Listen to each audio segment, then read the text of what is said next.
السلام علیکم ورحمۃ اللہ وبرکاتہ۔ محترم ناظرین اور سامعین کرام،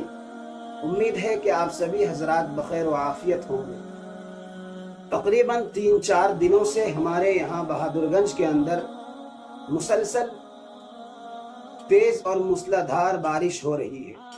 اور آسمان میں چاروں طرف بجلی ہی بجلی نظر آ رہی ہے، اور بادلوں کی گرج اس قدر بھیانک اور خطرناک ہوتی ہے کہ سننے والا اس کو سن کر ڈر جاتا ہے، اور بجلی کی کڑک اس قدر شدید آواز میں ہوتی ہے کہ سویا ہوا بندہ ڈر کر کے اٹھ جاتا ہے اور اس کی نیندیں اڑ جاتی ہیں۔ تو آخر بادل کیوں گرجتا ہے، بجلی کیوں چمکتی ہے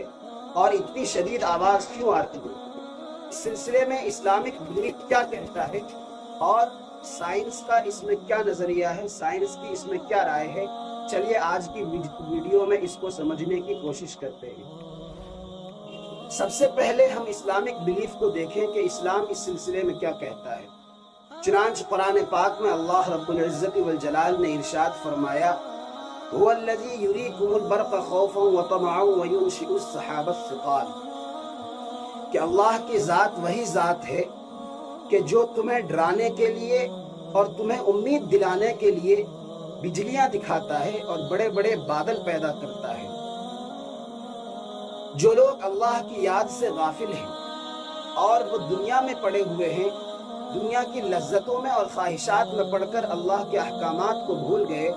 اللہ کے فرمودات کو بھول گئے، حضور پاک صلی اللہ علیہ وسلم کے فرامین کو بھول گئے، ان کو ڈرانے کے لیے، ان کو دھمکانے کے لیے اللہ رب العزت والجلال بجلیاں دکھاتا ہے تاکہ وہ عبرت حاصل کرے۔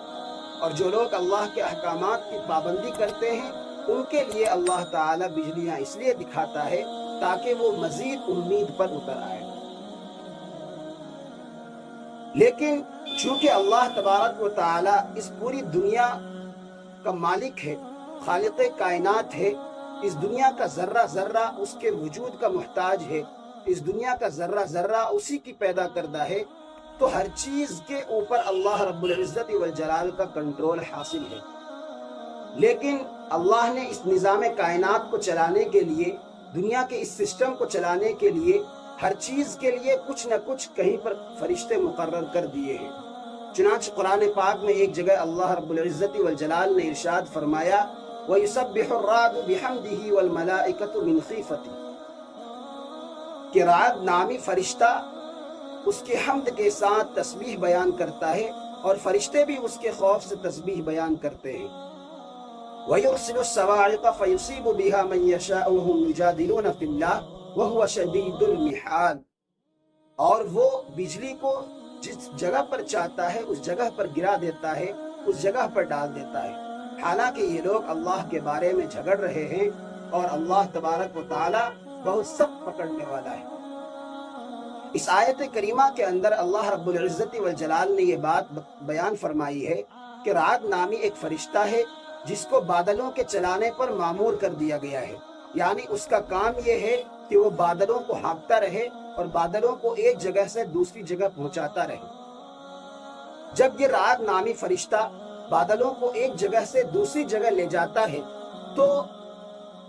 بادلوں کے اندر آپسی اور باہمی ٹکراؤ ہو جاتا ہے۔ اس ٹکراؤ کی وجہ سے جو آواز پیدا ہوتی ہے، اس ٹکراؤ کی وجہ سے جو الیکٹرک کرنٹ پیدا ہوتا ہے، اسی کا نام بجلی ہے، اور وہی بجلی ہمارے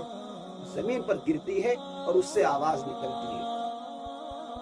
تو رعد نامی فرشتہ جب تسبیح بیان کرتا ہے اور بادلوں کو ادھر سے ادھر لے جاتا ہے تو ایسے وقت میں باہمی ٹکراؤ پیدا ہونے کی وجہ سے یہ آواز پیدا ہوتی ہے، اس لیے بادل گرجتا ہے اور بجلیاں چمکتی ہیں۔